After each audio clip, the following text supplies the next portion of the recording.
मैं आपको एक कैलकुलेशन देना चाहता हूं कि क्या आपके लिए बिटकॉइन ठीक है या नहीं है। बिटकॉइन उनके लिए ठीक है जिनके पास पर्सनल डिस्पोजेबल इनकम बहुत बड़ी है। क्या मतलब हुआ पर्सनल डिस्पोजेबल इनकम? मतलब आपके पास व्यर्थ का एक्स्ट्रा बचा हुआ बहुत सारा पैसा पड़ा हुआ है जिसको फेंक के आप जा सकते हो। अगर आपके पास ऐसा काफी सारा पैसा है तो आप बिटकॉइन में डाल सकते हैं, क्योंकि ये बहुत तेज ऊपर बहुत तेज नीचे जा सकता है। जो एक्चुअल इन्वेस्टमेंट होती है उनमें प्रेडिक्टेबिलिटी ज्यादा है, इसमें प्रेडिक्टेबिलिटी कम होने के कारण इसमें अगर आप जल्दी से बाहर आना चाहते हैं, देखिए 1 साल बाद अगर आपको बाहर आना है तो उसमें कठिनाई हो जाएगी।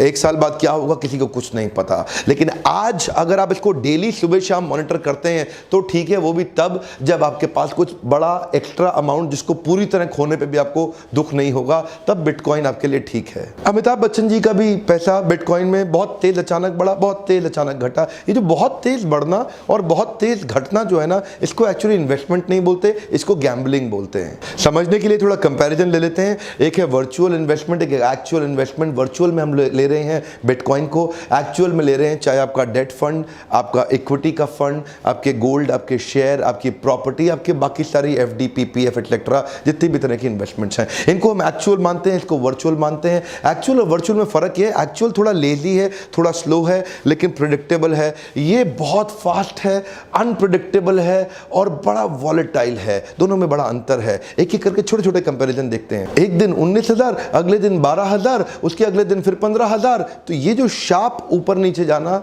यहां से ये पता चलता है कि ये इन्वेस्टमेंट है ही नहीं, ये तो गैम्बलिंग है। लेकिन इधर दूसरी तरफ उसमें प्रेडिक्टेबिलिटी है, कैलकुलेशन है, वो एक एक्चुअल इन्वेस्टमेंट है जो 2 साल, 3 साल, 5 साल के होराइजन में जहां प्लानिंग की जा सकती है। बिटकॉइन पे आप निर्भर होकर प्लान नहीं कर सकते। बिटकॉइन एक डिपेंडेबल चीज नहीं है, उस पर निर्भरता नहीं। लेकिन बाकी सब पे, एक्चुअल इन्वेस्टमेंट पे आप डिपेंडेबिलिटी डाल सकते। आप अपने बच्चों के लिए, अपनी बेटी के लिए बिटकॉइन खरीद के नहीं रख सकते। आपको प्लान करके रखना पड़ेगा, सोच के तैयार रहना पड़ेगा कि ये पूरी तरह जीरो भी हो सकता है। बिटकॉइन क्या, हाँ, पूरी तरह जीरो भी हो सकता है। ऐसा नहीं कि हो जाएगा, हो सकता है। नोवेल कॉन्सेप्ट है, नया है, लिमिटेड ट्रैक रिकॉर्ड है, लो क्रेडिबिलिटी है।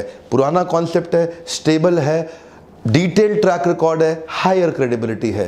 बिटकॉइन में आपको टैक्स बेनिफिट ना इन्वेस्टमेंट के पहले मिलता है ना इन्वेस्टमेंट के बाद मिलता है। लेकिन इधर जो एक्चुअल इन्वेस्टमेंट है, इनमें बहुत सारी इन्वेस्टमेंट है जिनमें टैक्स बेनिफिट आपको पहले भी और बाद में भी दोनों लेवल पे मिलता है। और बाद का मतलब है जो आपको रिटर्न मिलता है वो भी टैक्स फ्री होता है। जैसे जितने भी इक्विटी बेस्ड इन्वेस्टमेंट है सब टैक्स फ्री रिटर्न्स हैं। ये थोड़ा एक फर्क आपको, यहाँ पैसा बचा नहीं सकते सरकार, इधर से सरकार सब ले जाएगी आपसे आगे चल के। यहां सरकार आपको एनकरेज कर रही है, इधर सरकार डिस्करेज करेगी। जानते हैं क्यों? क्योंकि बिटकॉइन का इस्तेमाल ब्लैक मार्केट में हो रहा है, यहां मनी लॉन्ड्रिंग में हो रहा है, हैकर्स इसका इस्तेमाल कर रहे हैं, टेररिस्ट कर रहे हैं। जितनी भी आपराधिक इलीगल एक्टिविटीज, टैक्स इवेजन की एक्टिविटी, ये सब बिटकॉइन में की जा सकती हैं। लेकिन ये सरकार की रेगुलेशन में, सरकार की निगरानी में है। तो इधर जो भी एक्चुअली जो बिटकॉइन का लेन देन है ना, ये सरकार के पेट पे लात मारने जैसा है। क्योंकि आप सरकार से उनकी टैक्स की इनकम, उनको उनकी सरकार की कमाई, आप सोच रहे हैं कि सरकार को ठोक दें, पैसा हम अकेले कमा लें। ये है बिटकॉइन। लेकिन इधर आप भी कमाते हैं, सरकार भी कमाती है, इसलिए इसको सरकार एनकरेज करेगी, सपोर्ट करेगी। इसको तो, ये तो दुश्मन है सरकार की।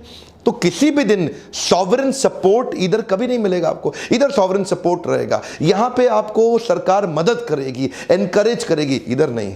अच्छा, जैसे कि बिटकॉइन प्योरली डिजिटल है, तो पहले भी ऐसा हो चुका है कि हैकर्स ने आपके अकाउंट्स में जाकर के, देखो हैकर्स बड़े तेज होते हैं, वो जाके आपके अकाउंट में उसको हैक कर सकते हैं। लेकिन इधर बिटकॉइन के केस में कोई बीच में थर्ड पार्टी नहीं है।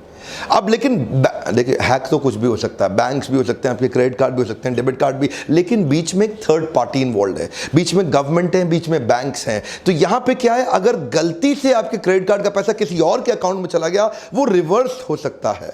लेकिन क्रिप्टो करेंसी बिटकॉइन में अगर किसी और के अकाउंट में चला गया, वहां रिवर्स नहीं हो सकता जब तक वो खुद वापस ना करना चाहे आपको, क्योंकि यहां बीच में कोई और एजेंसी इन्वॉल्व नहीं है।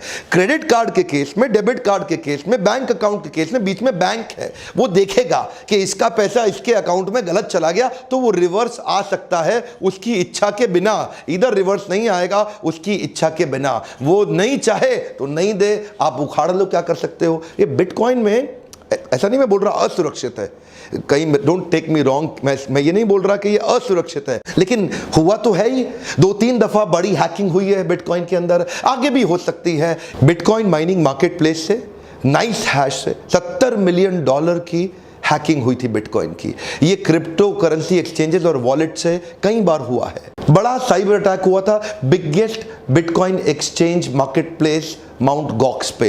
इधर लफड़ा ये है कि अगर आपका पैसा चला गया तो सरकार आपके साथ में कहां से आएगी, कोई है ही नहीं, बीच में कोई नहीं है ना यहाँ पे, तो वो एक बड़ा इशू हो सकता है। ऐसा नहीं मैं कह रहा हूं है, पर कंसीडर करना चाहिए। मेरा काम है आपको खाली शेयर करना।